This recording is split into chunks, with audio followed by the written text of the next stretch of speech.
नमस्ते, म यहाँ रामपुर आएको छु। आजको यात्रा चाहिँ रानीमहल पुग्ने योजनामा हिँडेको हुँ। हेरौँ, रानीमहल पुगेर त्यहाँको सम्पूर्ण दृश्यहरू तपाईहरुलाई देखाउने कोसिस गर्नेछु। यो घुम्ने मौसममा यहाँहरूलाई घुम्नका लागि एउटा उपयुक्त ठाउँ रानीमहल हुन सक्छ भन्ने कुराका आधारमा मैले आजको यो योजना बनाएको हुँ। हेरौँ, बाँकी कुरा चाहिँ वहीँ पुगेर देखाउँछु है त। यो रामपुर मटेरीको कालीगण्डकी कोरिडोरबाट हामी यो बाटोलाई पिछा गर्दै अगाडि बढ्छौँ। रामपुरबाट करिब करिब रानीमहल सम्मै हामी यही बाटो लाग्नेछौँ। यो रामपुर बजारबाट रानीमहल पुग्न करिब 2.5 घण्टाको बाटो रहेको छ। यो बाटो सुरुदेखि रानीमहलसम्मै एकदमै राम्रो अवस्थामा छ। अहिले रामपुरबाट अगाडि बढेपछि चोरबारी, भेलटार, आँपचौर, निसर्दी, बर्दले, थोत्री बाटो, हुगी, पिपलचौतारी, असेर्दी, रामघाट हुँदै हामी पिपलडाँडा पुग्न सक्छौँ। पिपलडाँडामा हामीलाई 2वटा बाटो मिल्नेछ।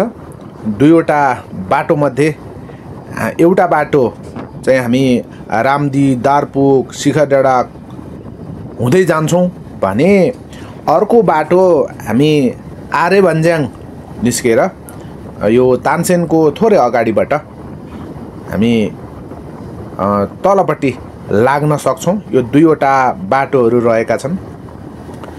बाटोमा देखिने यो क्वाकोट, गल्याङ, यो मालुङ्गा लगायतका सुन्दर दृश्यहरू पनि यो बाटोमा हामी हेर्न पाउँछौँ। उत्तरतर्फ अन्नपूर्ण हिम श्रृङ्खला लगायतका दर्जनौँ हिमालहरूको ताती देख्न सक्छौँ। यो शहीद गेट कटेर हामी अगाडि आइसकेका छौँ। रानीमहललाई नेपालको ताजमहल भनेर पनि चिनिन्छ। तत्कालीन राणा प्रधानमन्त्री खड्गशमशेरले उनकी रानी तेजकुमारीको सम्झनामा यो महल बनाएको हुनाले यसलाई एउटा प्रेमको प्रतीकको रूपमा पनि मानिन्छ। विक्रम सम्वत 1950 मा निर्माण कार्य सुरु भएको यो रानीमहल निर्माणका लागि करिब 4 वर्ष लागेको इतिहास हामी पढ्न पाउँछौँ। र यो रानीमहलको स्थापना पछाडि खड्गशमशेरलाई चाहिँ आफ्नै देशभित्र खतरा भएको अवस्था आए पछाडि खड्गशमशेर भारत गएका र त्यस पछाडि यो रानीमहलको अवस्था अलि हेरचाहविहीन भएको भनेर पनि पढ्न पाइन्छ। तिहारको समय छ। बाटोभरि देउसी भैलो खेल्ने टिमहरूसँग हाम्रो भेट भइरहेको छ। हामीलाई पनि रमाइलो भइरहेको छ। बाटोमा एउटा होइन, 2टा होइन, हामीले अहिलेसम्म मात्रै यति छोटो यात्रामा मात्रै रामपुरदेखि यतासम्मको यात्रामा मात्रै हामीले 4वटा देउसी भैलो टिम भेटिसकेका छौँ। अझ अगाडि पनि सायद भेटिन्छ होला। यो कालीगण्डकी कोरिडोरको बाटोमा बनेका थुप्रै यस्ता साना साना पुलहरू हामी तर्दै अगाडि बढ्छौँ। बाटो वरपर फुलहरू फुलेको देखिएका छन्। यो एकदमै तिहारको स्वागतका लागि फुलेको जस्तो भान बनाइरहेको छ।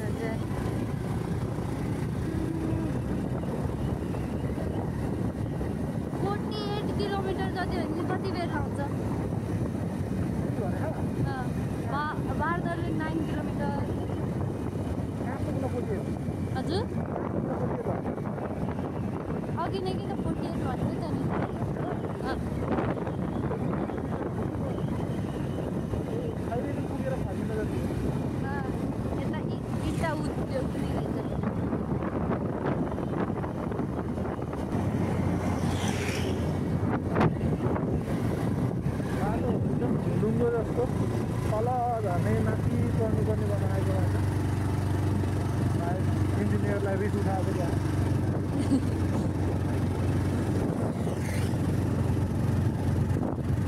यहाँ मन्दिर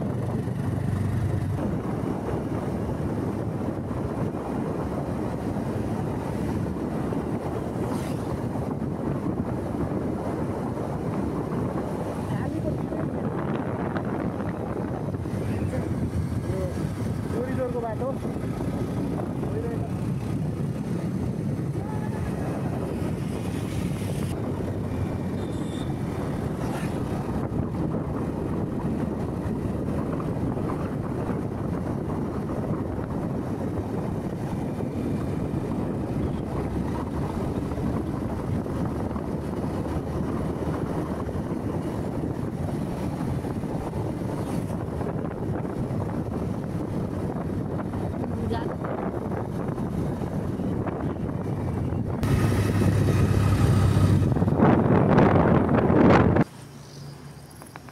अहिले हामी यो कालीगण्डकी कोरिडोरमा छौँ।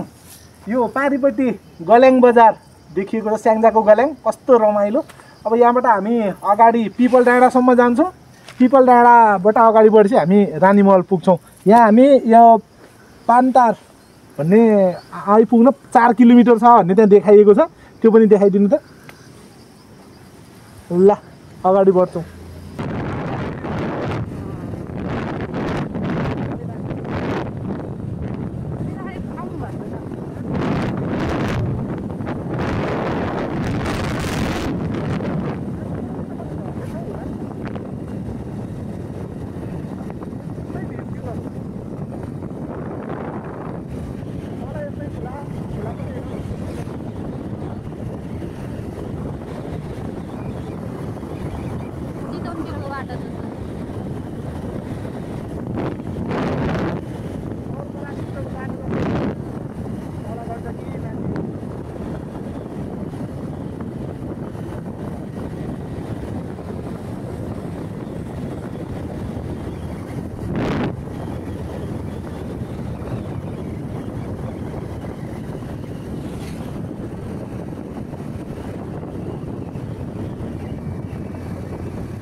अब हामी पिपल डाँडा आइपुगेका छौँ। यो पिपल डाँडामा 2 बाटो छ।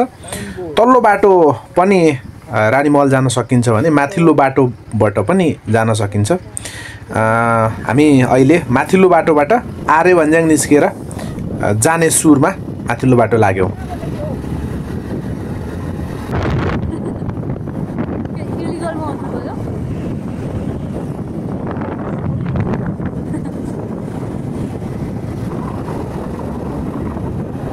यस्ता घुम्तीहरू हामी थुप्रै घुमिसकेका छौँ।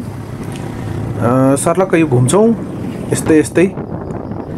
यहाँ फेरि देउसी भैलो चलिरहेको रहेछ। तिहारको खुसियालीमा देउसी भैलोलाई केही दानहरू दिउँ र त्यसपछि अगाडि बढौँ। राम्रो नाच्दै हुनुहुन्छ। ह्याप्पी तिहार सबैजनालाई।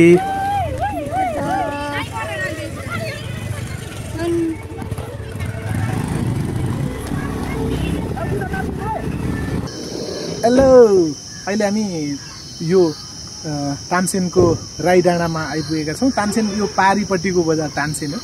आज हामी त्यहाँ जाँदैनौँ। जान चाहिँ हामी यहाँबाट रानीमहल जान्छौँ। यो तानसेन जाने ठाउँ आइपुग्नुभन्दा केही अगाडि त्यहाँ 2 बाटो छ र त्यहाँबाट हामी यता घुमेर हामी रानीमहल जान्छौँ। यहाँ अगाडि 2 बाटो रहेको छ। यो तानसेनबाट आउने बाटोसँग हामी यहाँ मिसिन्छौँ। छेउमा हेरिटेज फरेस्ट रिसोर्ट छ। यसको तल्लो बाटोबाट हामी अगाडि बढ्छौँ।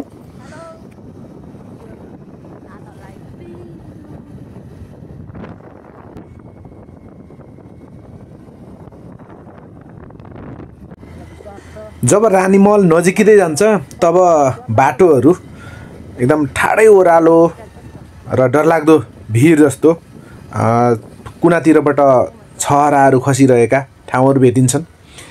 संयमतापूर्वक सवारी चलाउनु पर्ने हुन्छ।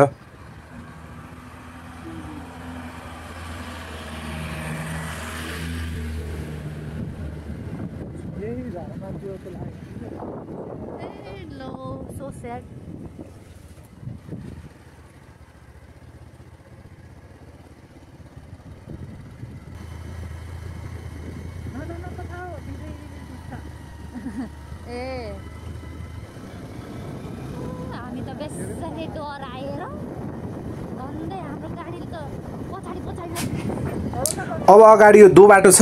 यो माथिल्लो बाटो करिब आधा घन्टा हिँडे पछाडि रिडी पुग्ने बाटो, यो 3 मुखे पुल जाने बाटो भने तल्लो बाटो रानीमहल। हामी अहिले यो रानीमहलको गन्तव्यमा हिँडेको भएर हामी तल्लो बाटो जान्छौँ।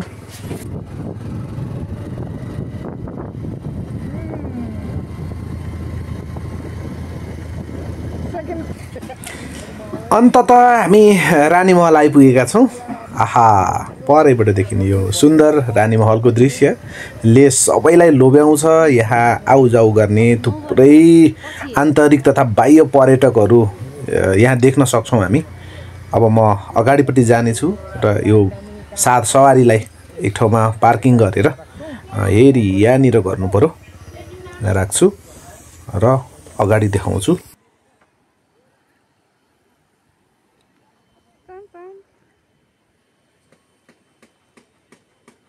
हेलो, म यहाँ अहिले यो काली गण्डकीको तीरमा अवस्थित रानीमहल आइपुगेको छु भर्खरै।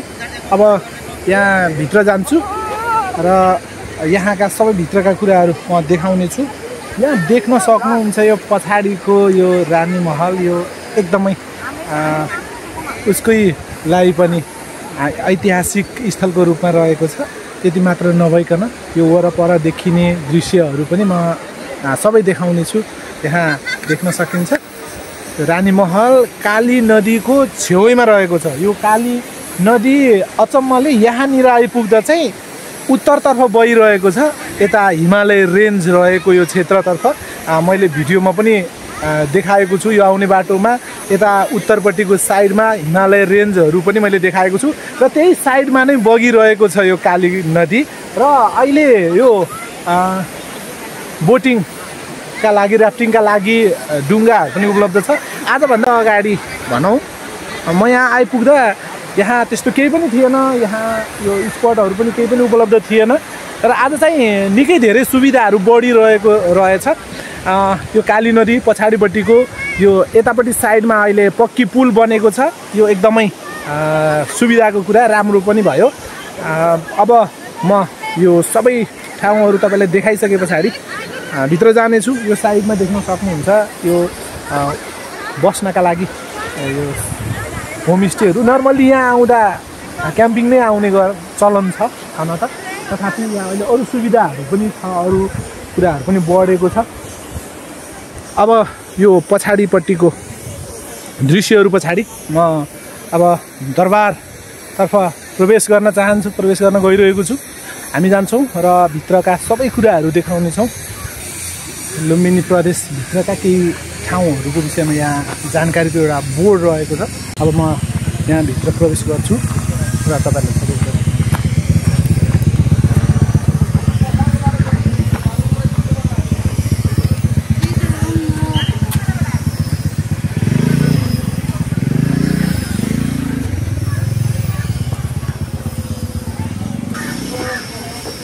यो ढुङ्गाका सिँढीहरू ढुङ्गा मात्र नभइकन सिमेन्टेड पनि छ। यहाँ यो दरबार क्षेत्रको यो साइडबाट प्रवेश गर्छौँ हामी। यो तल्लो भाग हो। यहाँ यो दरबारका आकर्षक रङहरू चाहिँ अहिले खोलिसकेको जस्तो लाग्यो मलाई।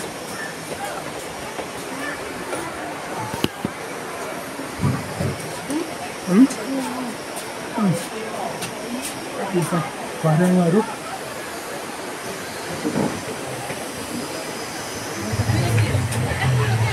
माथि जानुलाई टिकट काट्छौँ। टिकट काट्ने ठाउँ टिकट लिएर हामी माथि जान्छौँ र माथिबाट अरू थुप्रै देखाउँछु।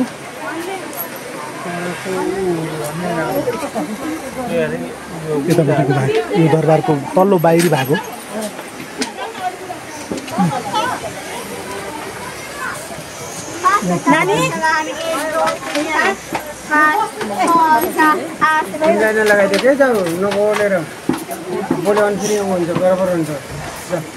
कति पैसा टिकटको?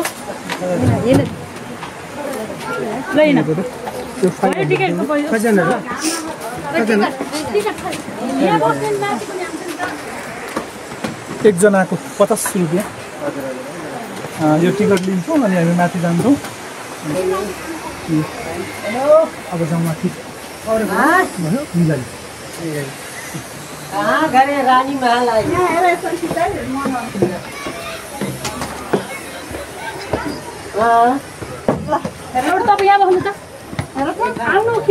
यो तलबाट दोस्रो तल्ला यहाँको सबै ठाउँ देखाउँछु म।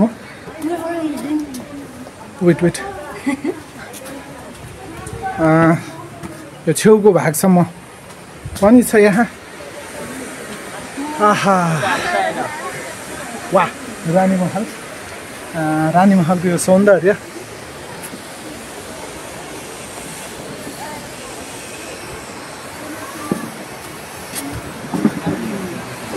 यो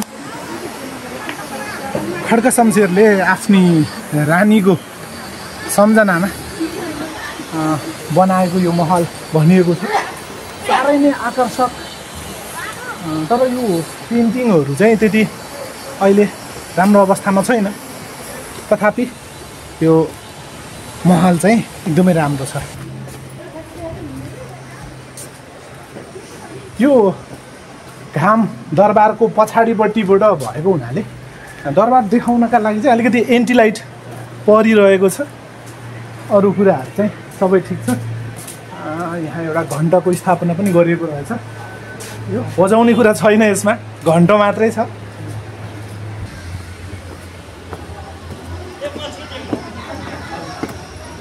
यहाँ फोटो खिच्नेहरूको घुइँचो छ। यो मूल दरबार पनि भयो, मुख्य क्षेत्र। यहाँको सबै ठाउँहरू म एकचोटि सर देखाउँछु।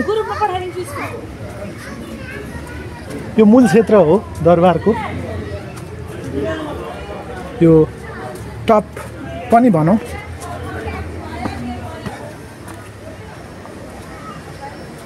यहाँ टक्क बसेर काली नदीको शीतल हावा खाँदै रमाउनका लागि उत्कृष्ट गन्तव्य भन्छु म यसलाई। अब हामी माथि दरबारभित्र नै प्रवेश गर्छौँ। फोटो खिच्नेहरूको घुइँचो देख्न सकिन्छ। यस्तै नै हो यहाँ। यो झन् अहिले अलिकति तिहारको माहौल पनि भएको छ।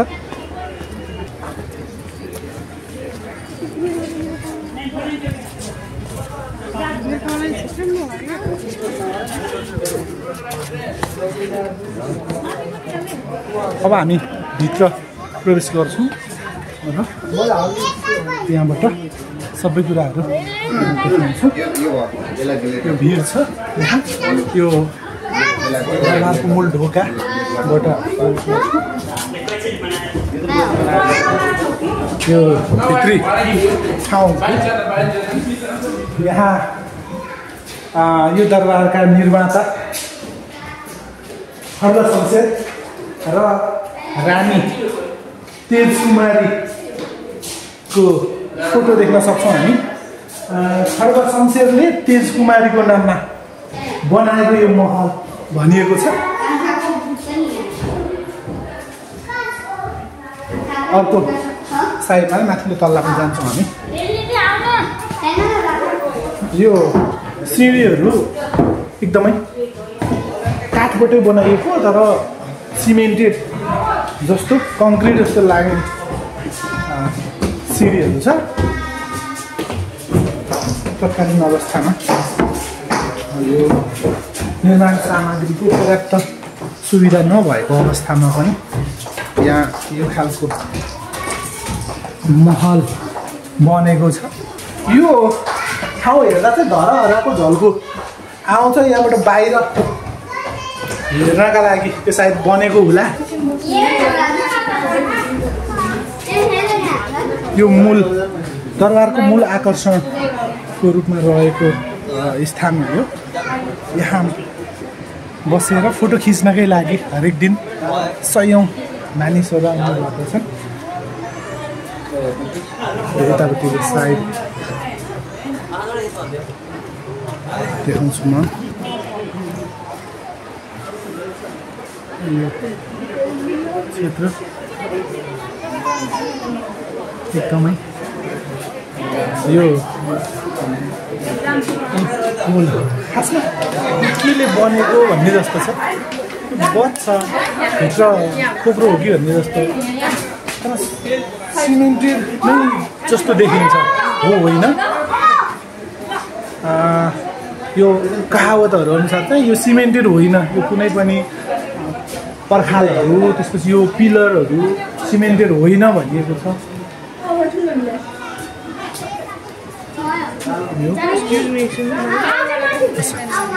यतापट्टिको क्षेत्र दरबारको दायाँ साइडको क्षेत्र यतापट्टि बायाँ साइडको क्षेत्र। यहाँ बेलुकीका लागि लाइटहरूको व्यवस्था पनि गरिएको। म अघिल्लो पटक आउँदा यो व्यवस्थित थिएन अनि त्यो भत्किरहेको अवस्था थियो। अहिले चाहिँ बनेको रहेछ, फोटो खिच्नका लागि राम्रै बनाइएको रहेछ। तर यो कलरहरू सबै बिग्रिसकेको अवस्था छ। रानी महलको पछाडिपट्टि आएर देखाइरहेको छु। यो रह्यो दरबार। यहाँबाट भित्र गएर म केही भित्रका कुराहरू पनि देखाउने छु। दरबारभित्रको यो कक्षमा हामी विभिन्न पुरातात्विक वस्तुहरू देख्न पाउँछौँ। यो सामग्रीहरू, पुराना सामग्रीहरू, तिनीहरूको नाम पनि सायद सानो अक्षरमा लेखिएको छ र कतै मेटिएको जस्तो पनि देखिन्छ। यो पुरानो मूर्ति, यो रानी महलको दक्षिणपट्टिको भागबाट मैले यो भिडियो लिइरहेको छु।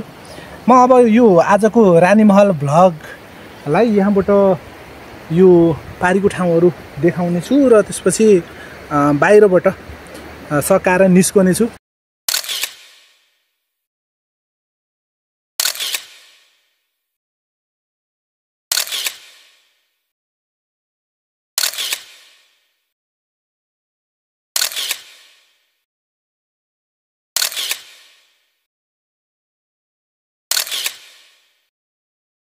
यो काली नदी हो। आनन्दले यताबाट यो दक्षिणबाट उत्तरतर्फ बगिरहेको छ। हिमालयन रेन्ज यतातिरको साइडमा छ माथिपट्टि भने यो नदी अचम्मले यहाँ उत्तरतिर बगिरहेको छ। यो पछाडिपट्टिको रानी महलको पछाडिपट्टिको भाग हो। यो यता देखिएको यो जुन ठाउँ छ यो चाहिँ यो दरबार सुरक्षाका लागि बस्ने मान्छे अर्थात् सुरक्षाकर्मीहरूको यो गढी भनौँ यस्तो रहेको छ। यो ठाउँमा आउनलाई हामी यो कालीगण्डकी कोरिडोरबाट कालीगण्डकी कोरिडोर आउन सक्छौँ। यहाँ आउनलाई अहिले पुरै बाटो पिच रहेको छ। त्यसमा आउन कहीँ पनि कठिनाइ रहेको छैन, एकदम सजिलोसँग आइपुग्न सक्छौँ। यो दरबारको जुन मूल क्षेत्र अगाडिको अग्रभाग भनौँ, यहाँ मानिसहरूको फोटो खिच्ने भिडभाड बिहानैदेखि बेलुकासम्म यसरी नै चलिरहेको हुन्छ। यतापट्टि पनि हामी देख्न सक्छौँ थुप्रै मानिसहरू अझै आउँदै जाँदैछन् तलपट्टिबाट। जोस् रमाइलो भयो आजको यात्रा र फेरि अर्को भिडियोमा तपाईँसँग भेट्नेछु।